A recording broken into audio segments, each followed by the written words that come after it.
A remote archipelago lies off the coast of Africa. Islands at the edge of the world, they were once called. They were taken by Spanish conquistadors on their way to America. Today, they attract millions of tourists each year.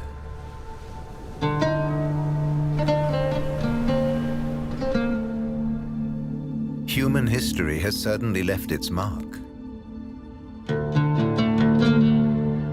But the 7 islands still have their wild side.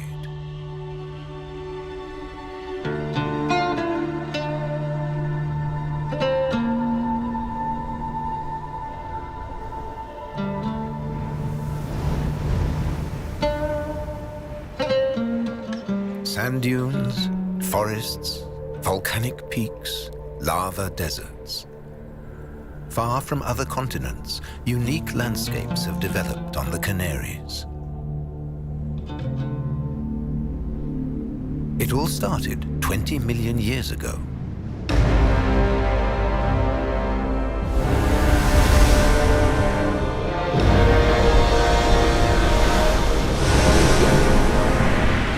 Deep in the Atlantic, something is brewing. Volcanoes erupt on the seabed. The Earth's crust pierces the surface of the sea.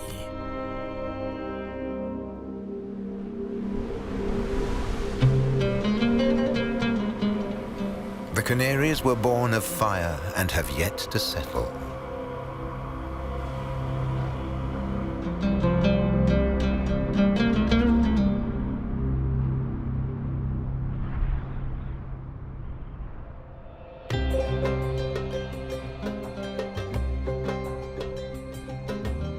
In the beginning, a volcanic island devoid of life. Within months, bacteria invade the naked rock. Algae and lichen follow, green on the black lava.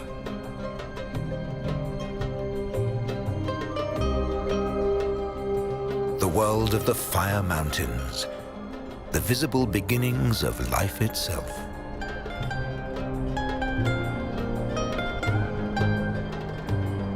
Mount Teide rises almost 4,000 meters above the sea.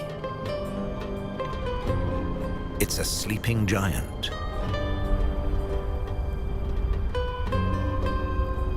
It last erupted in 1909.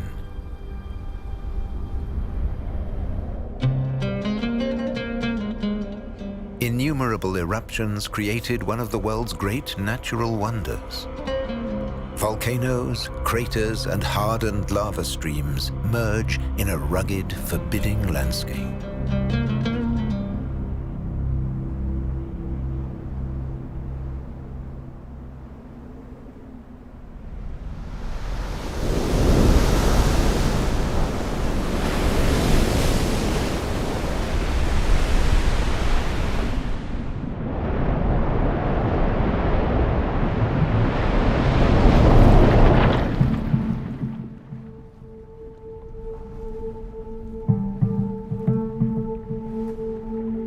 While the islands were a glowing desert of hot mud, the ocean floor teemed with life.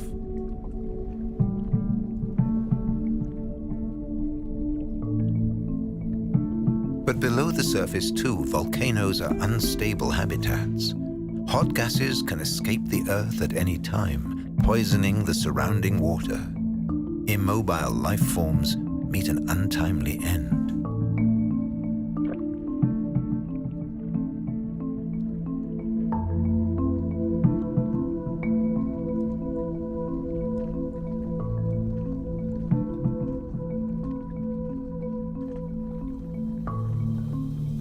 Ancient creatures continue to inhabit this strange netherworld. Many are bizarre and mysterious.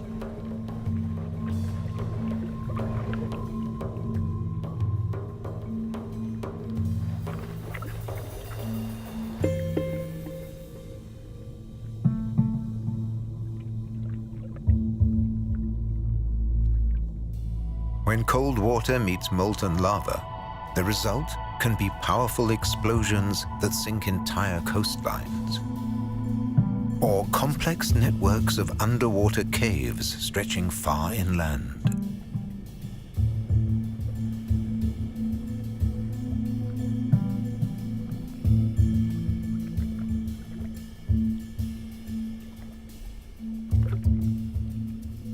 These caves are home to sea creatures that prefer the dark.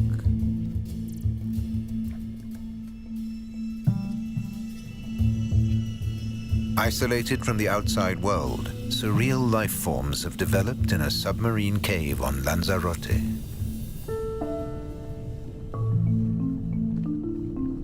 Tiny white crabs, barely a centimeter long, completely blind.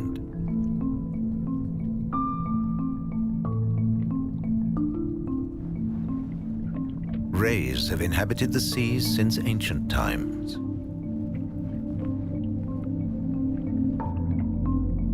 As have these bizarre angel sharks.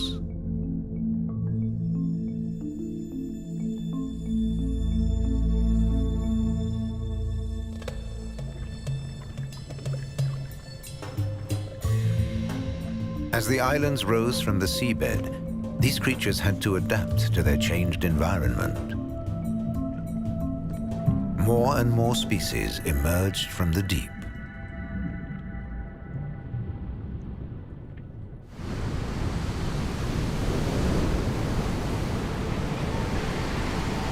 The island of El Hierro rose just 1 million years ago, making it the archipelago's youngest and smallest island.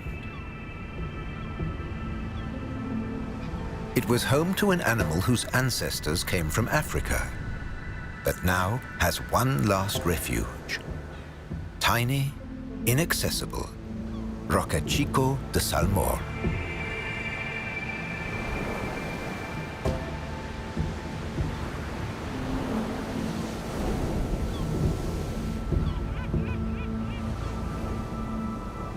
It's hard to believe any animal could exist here.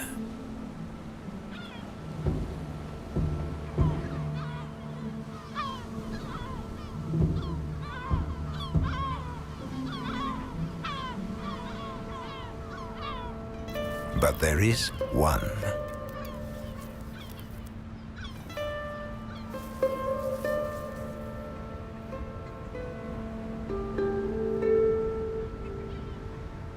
It is the El Hierro giant lizard.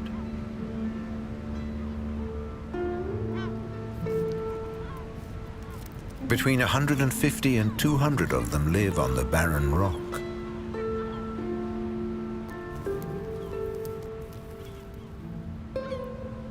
They grow to more than half a meter despite the apparent lack of food.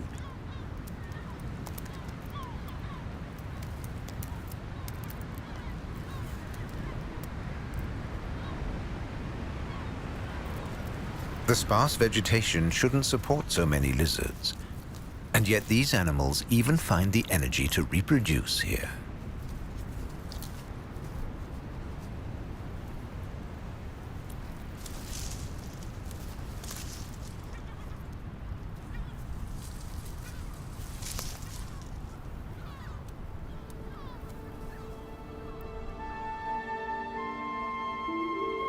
The cliffs of La Gomera rise out of the sea like a desert mountain range, dry and hot.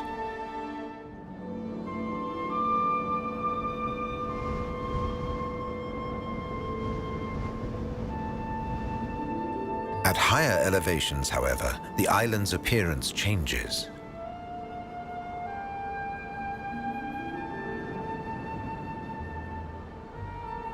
Shrouded in deep mist, a living fossil has survived, the Monte Verde cloud forest.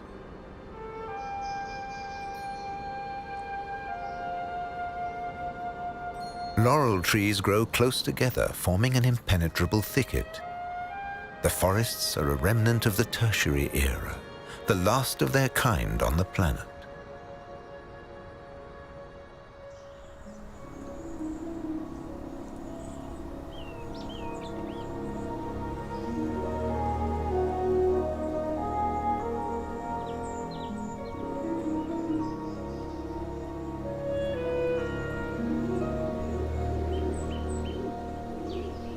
A rare bird inhabits the lower level of the forest where the vegetation is thinner. The laurel pigeon. Like the forest itself, the pigeon is also a living fossil. It arrived from Africa when the Canaries were young. Cut off from the mainland for 20 million years, it can only exist in this restricted habitat.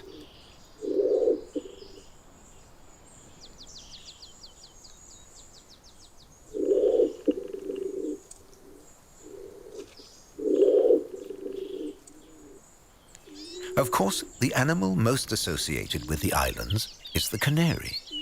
This is its original ancestor, the Atlantic canary. Spanish explorers took the bird to Europe for its beautiful song and as a symbol of luxury and sophistication.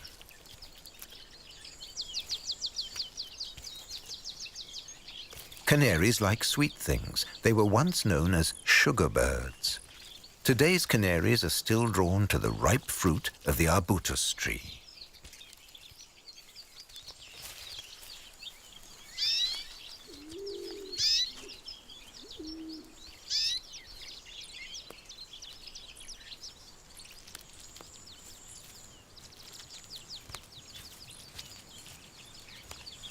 The fruit they drop is left behind for others.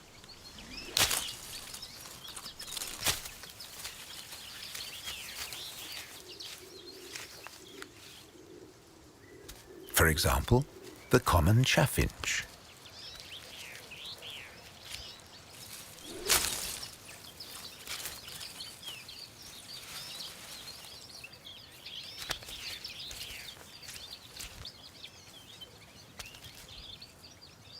You can't be too selective on an island surrounded by the ocean. Resources are scarce. You just have to adapt.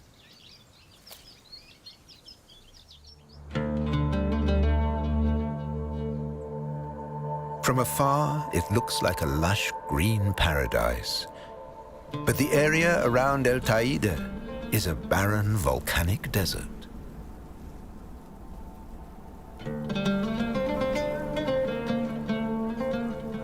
Freezing cold, blistering heat, thin, dry air, and powerful ultraviolet rays are the lot of this volcano.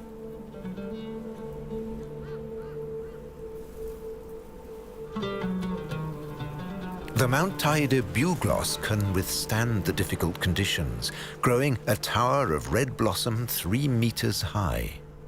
But it only manages this once in its life.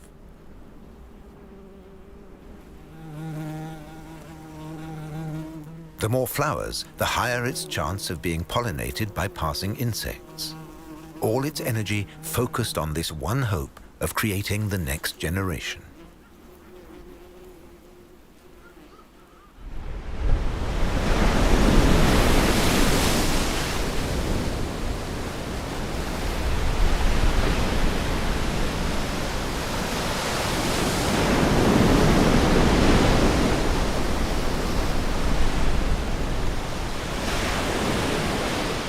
Far from the mainland, different species developed with very specific abilities.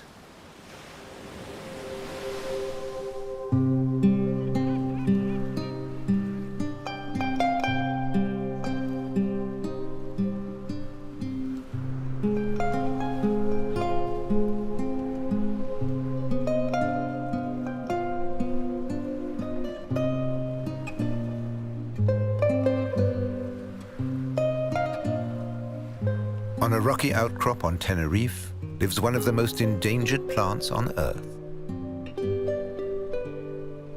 Lotus maculatus. There are just 11 left in the world.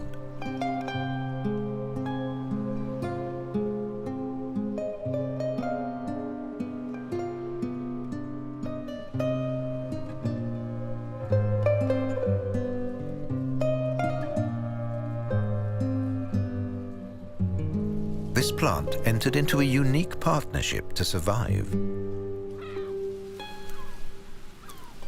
with a reptile.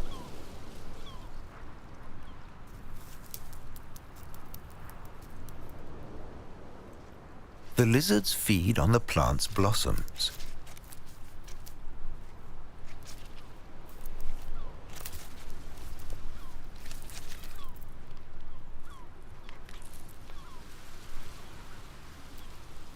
The sweet nectar of the Lotus maculatus is especially tasty.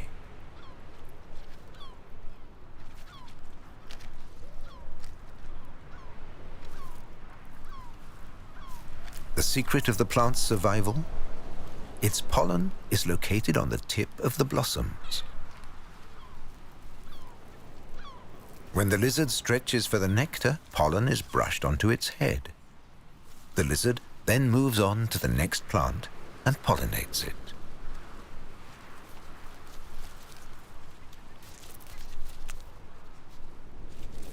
Without the lizards, Lotus maculatus couldn't reproduce.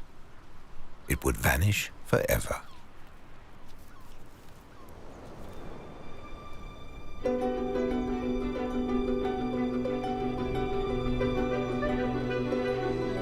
Life on the Canary Islands is dominated by lava and ash. At the foot of the volcanoes is neither water nor fertile earth. And yet a tough fighter survives, the Canary Islands pine. This tree uses a strong taproot to anchor itself to the ground. Additional roots spread out in a wide network to gather nutrients from a broad area.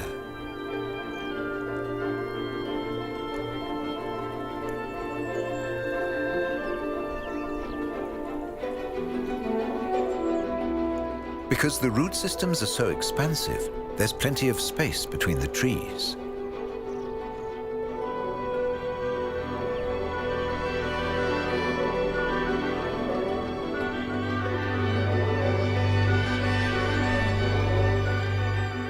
The sparse pine forests around Mount Taida are home to a bird whose origins remain shrouded in mystery.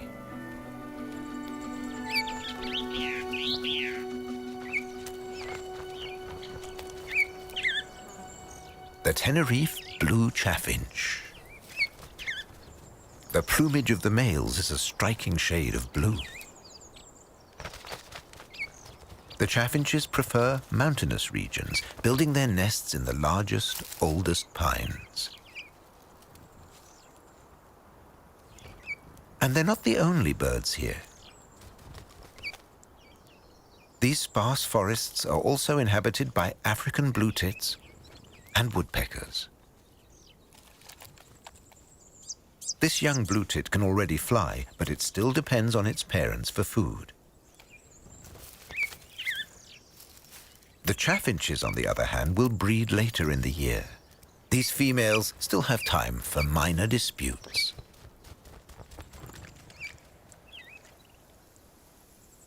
Finally, the moment arrives.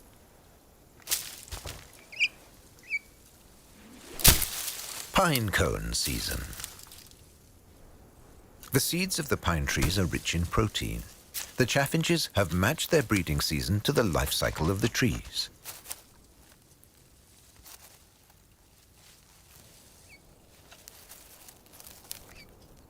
In summer, ripe cones fall to the ground. It's easy for the birds to get to the nourishing seeds.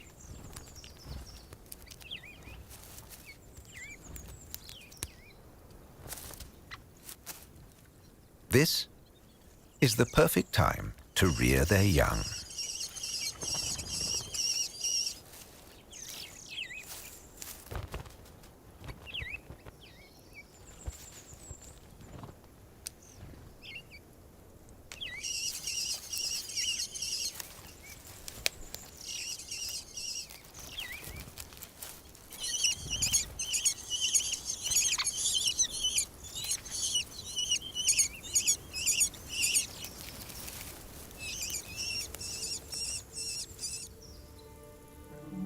At heights of 2,000 meters and more, giant Canary Island pines withstand cold, heat, and drought.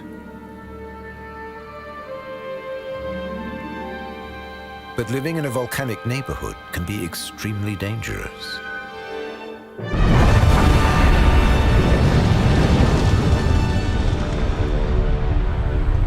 Glowing boiling lava ignites whatever it touches.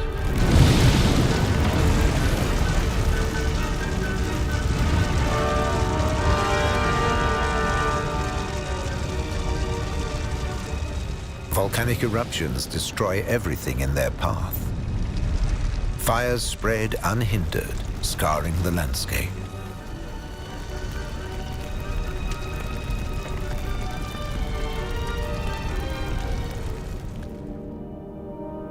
Once the fire has run its course, the full extent of the destruction becomes apparent.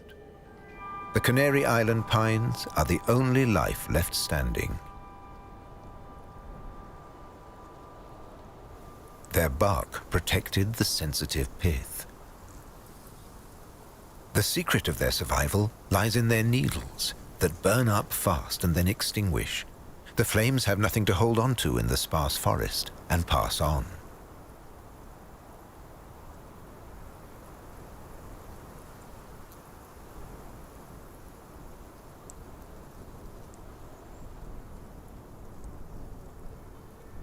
Fire brings new colors to the forest. For some plants, fire is a source of life, not death. The ashes leave minerals in the soil that help the plants to germinate.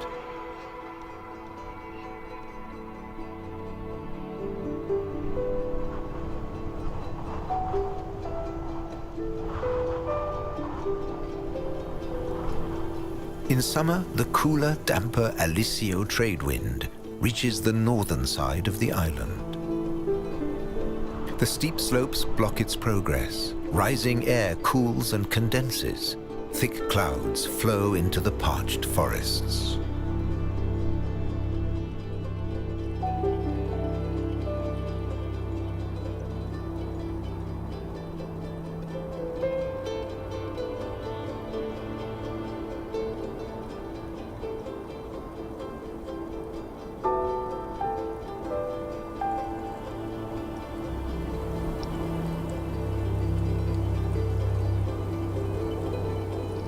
In places, magical forests have sprung up, a far cry from the arid volcanic desert.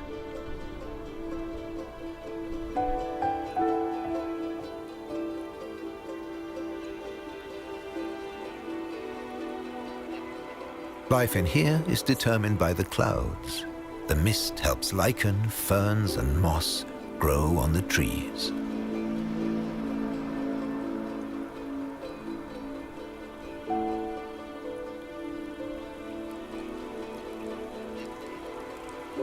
Here, the pine needles guarantee the existence of an evergreen paradise. The long, thin needles comb the clouds, creating water drops that fall directly onto the roots.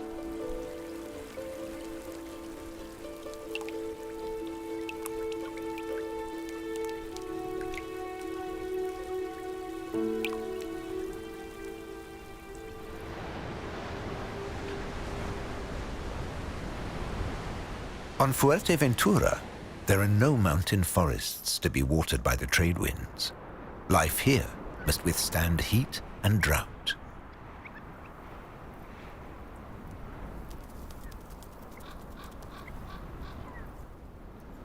The cream-colored courser prefers running to flying.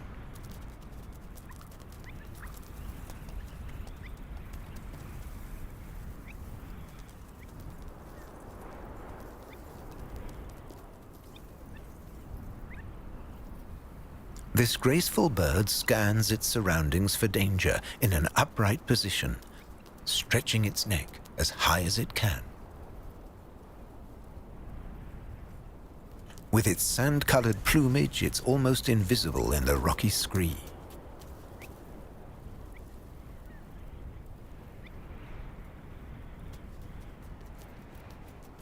These birds lay their eggs in open terrain. The mother's soft plumage is their only protection in the harsh, stony desert.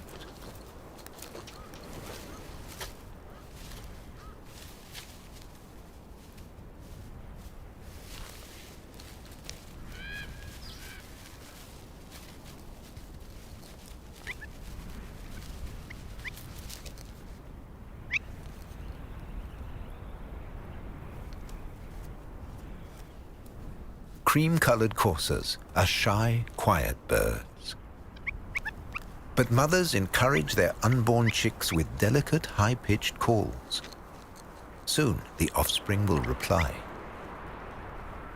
But first, they must survive the most perilous period.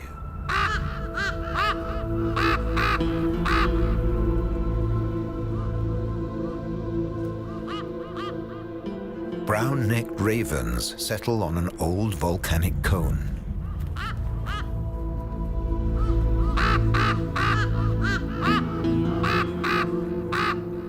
There's little to hunt in this landscape, but during the breeding season, the ravens target eggs and helpless chicks.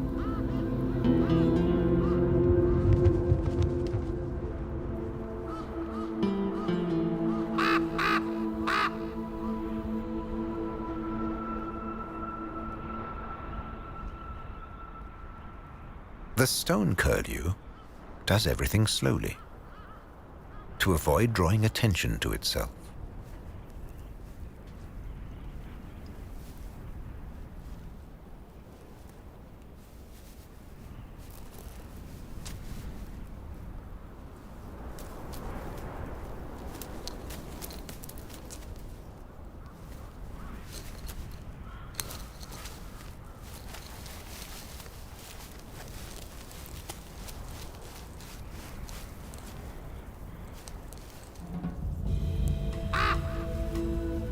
The brown-necked ravens continue to patrol the skies. When the courser feels threatened, it hunkers down, relying on its natural camouflage.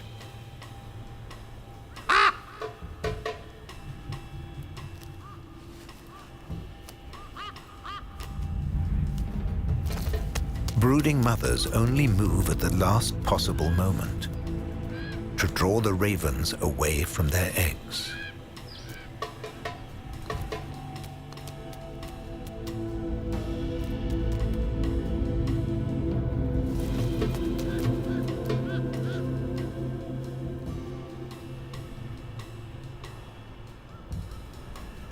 But ravens are intelligent birds.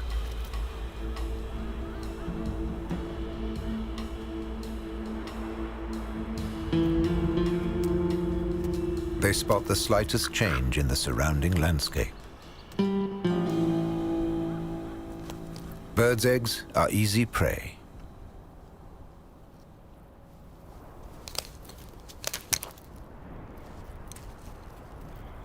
This time, the mother wasn't careful enough.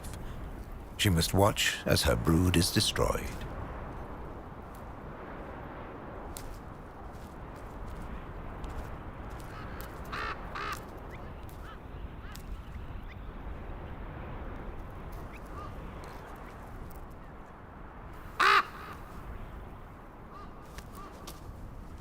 For the others, the struggle for survival continues.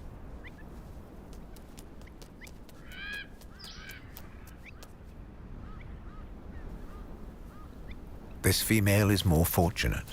Her eggs have remained undiscovered so far.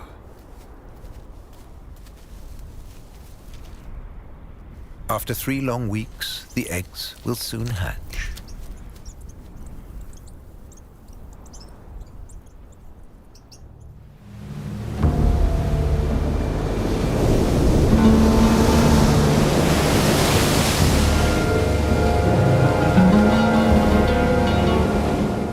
A winter storm has gathered in the North Atlantic.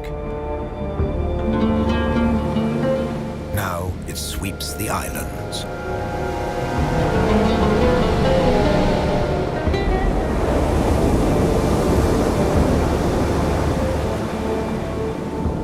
Hurricanes whip the water into a frenzy.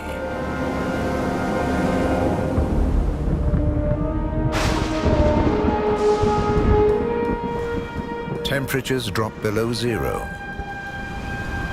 A blizzard follows.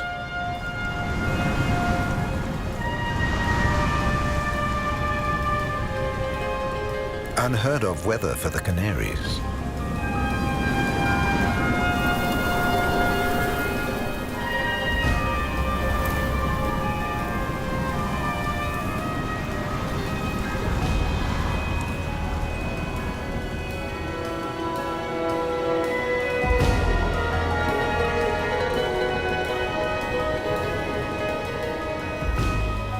The snow falls for days. Masses of cold air collide with the flanks of the high volcanoes.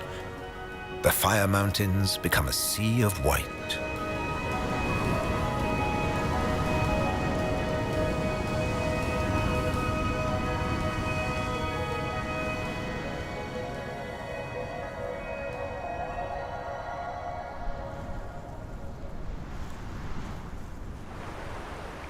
Lower down, water cascades from the heights.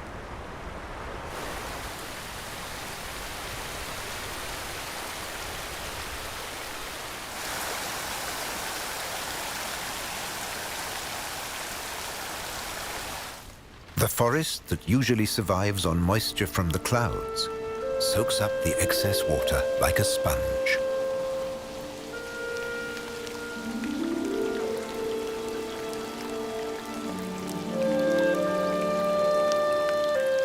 The colorful blossoms of the Canary shrub mallow are bright spots in the monotonous green of the winter forest.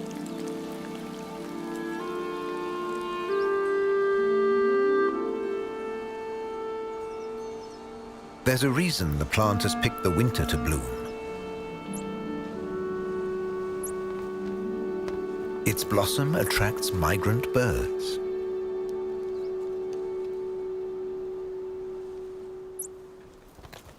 These plants have adapted to the pollinating birds.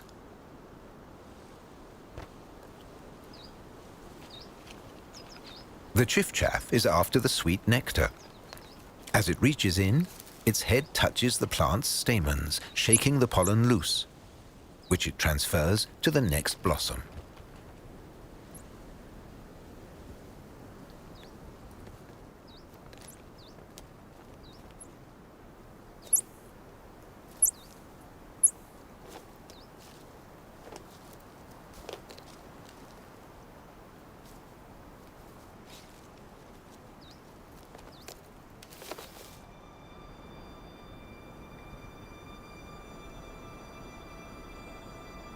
After days, the storm finally moves on. Temperatures rise rapidly.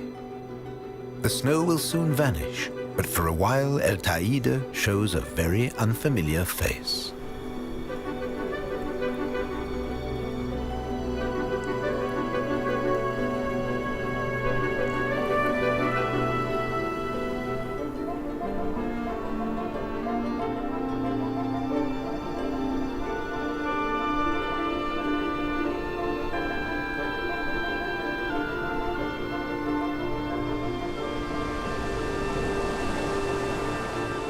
On Fuerteventura, too, the storm is over.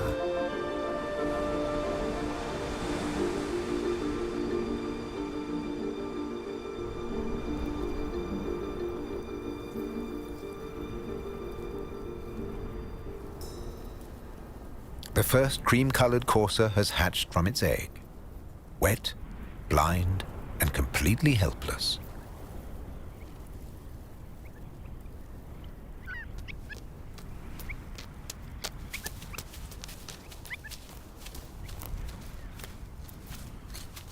This young bird can't survive without its mother's warmth. But it'll have to leave the nest in just a few hours.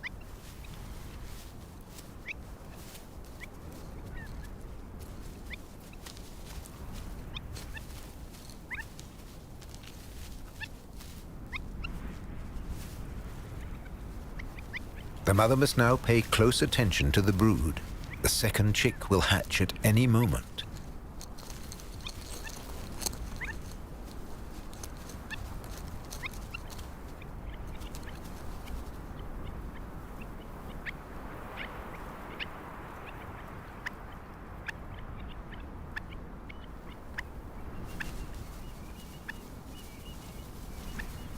These stone curlews hatched at dawn.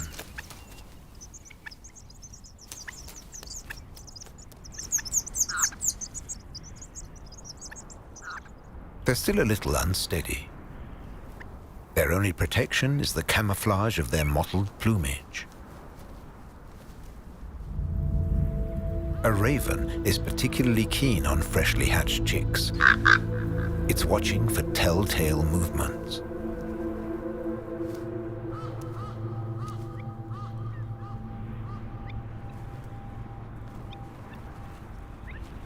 Meanwhile, the courser chick's feathers have dried.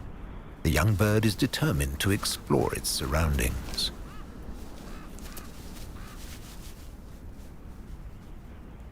The parents are now especially attentive, surveying the landscape. The second chick emerges from its egg.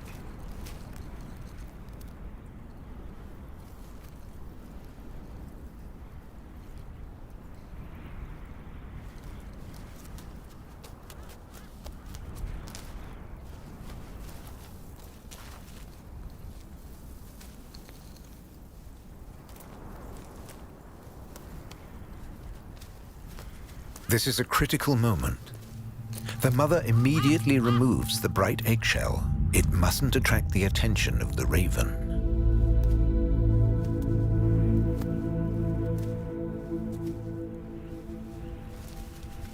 It's early morning, and the stone curlews begin to coax their young out of the nest.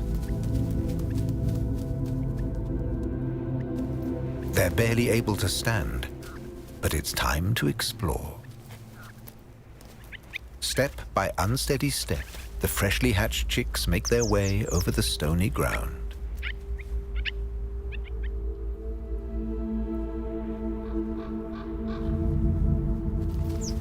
With one just 4 hours old, the courser chicks are also starting on their first journey.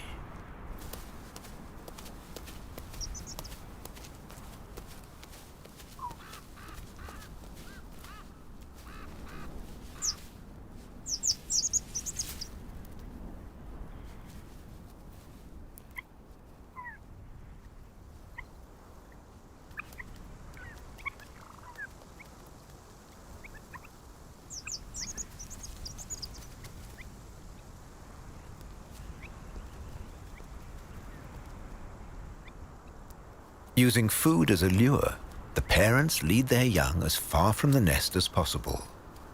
It'll be 4 long weeks before they can fly, and the greatest danger will have passed.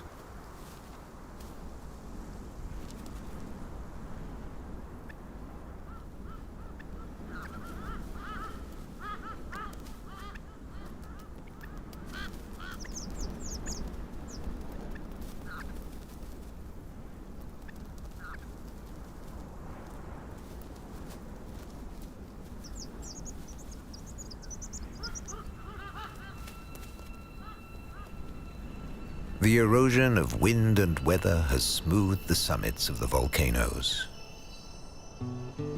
But Mount Taide, rising 7,500 meters from the seabed, is a spectacular sight. El Taide, the 3rd highest island volcano in the world. It'll continue to grow as long as it stays active beneath the surface. Between the islands, there are deep underwater canyons.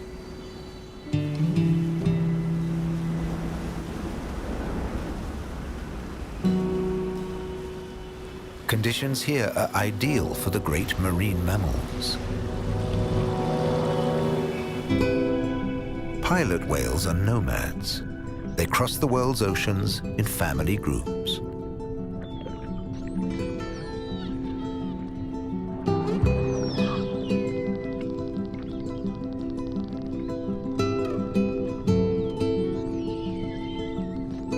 Each pod is led by a dominant male. His knowledge and experience decide the fate of his relatives. Some pilot whales have got used to the perfect conditions between the islands and stay here permanently.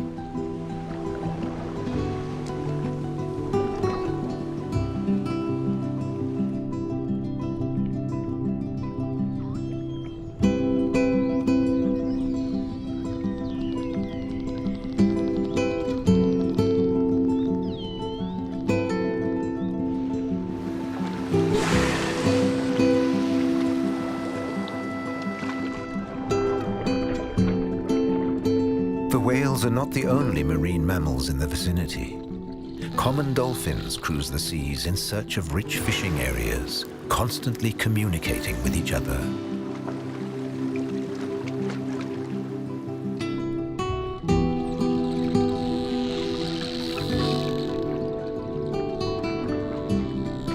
As befits a sophisticated society, pilot whales are also always in contact. Each family has its own dialect that it uses to coordinate its movements over great distances.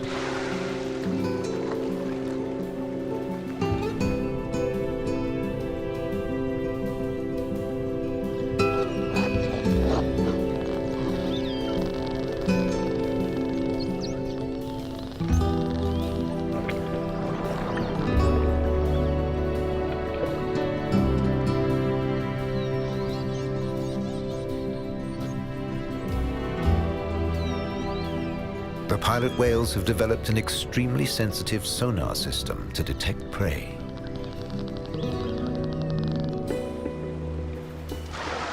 Although the whales spend much of their time on the surface, they mainly hunt large deep-sea squid. They can pinpoint their prey's location with great accuracy, even 800 to 1,000 meters below the surface.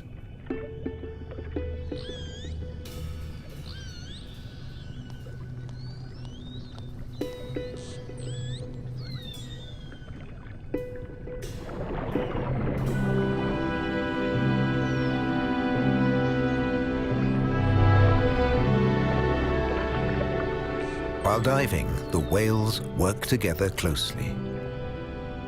Once they vanish into the depths, their survival depends on their relatives.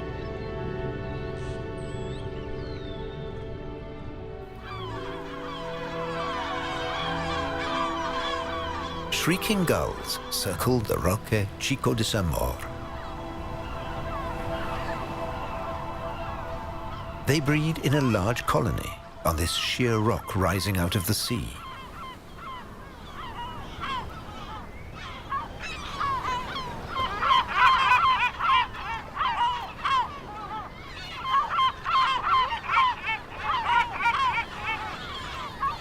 The chicks hide, only showing themselves when the parents arrive with fresh food.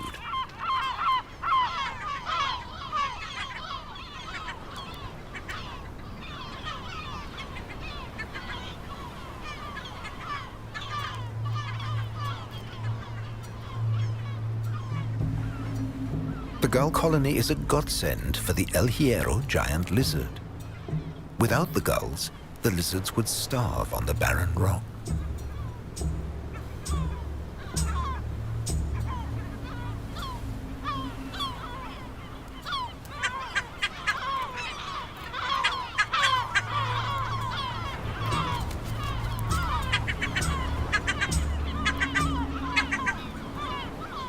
The chicks are clumsy and vulnerable.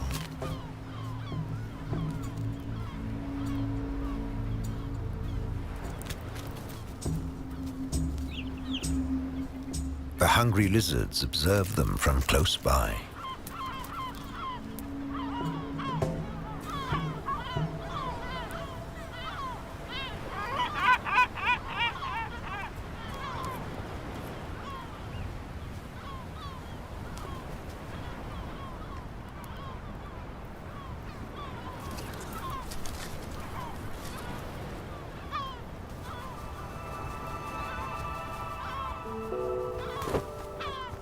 Every minute, more adult gulls take off from the rock and fly away.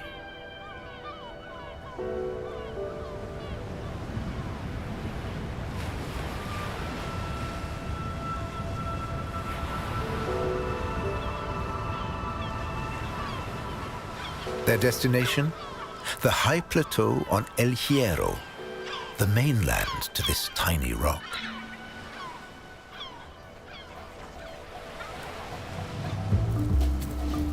The plateau is home to a swarm of grasshoppers.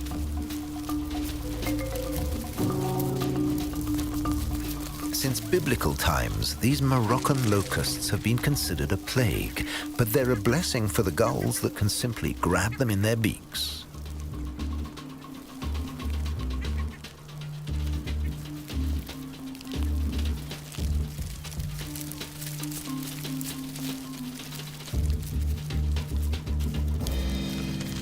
The great feast lasts a month, long enough to rear their young on nutritious insect protein.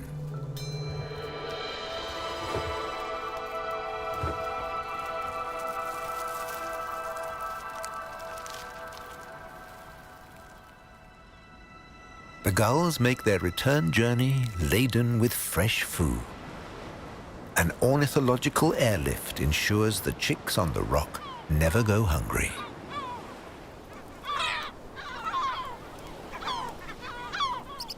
There are more grasshoppers than the chicks could possibly consume.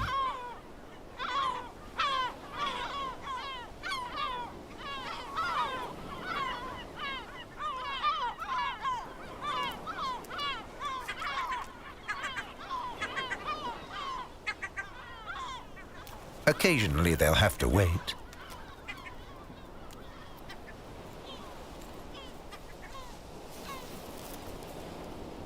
While the adult tries to bring up the remains of its prey. This is the moment the lizards have been waiting for. They eat whatever the gulls have left behind. There's more than enough insects to go round in this breeding season.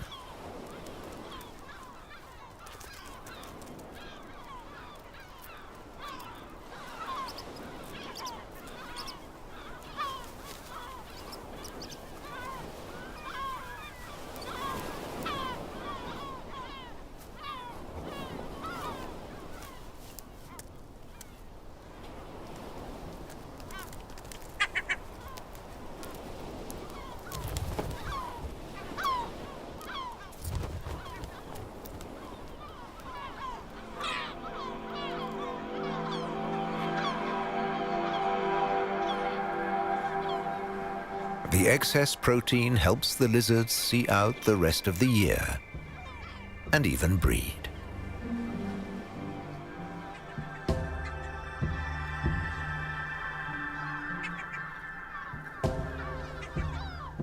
It's the secret of their survival. Roque de Salmor gives them shelter. The breeding gulls do the rest.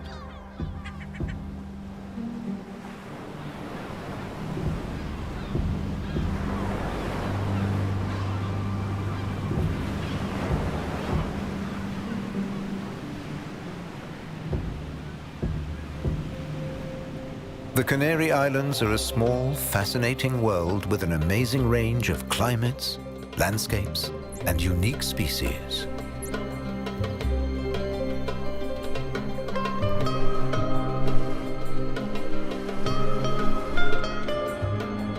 Animals and plants have entered into unusual partnerships on these remote islands. And life forms that have long disappeared elsewhere survive on the Canaries.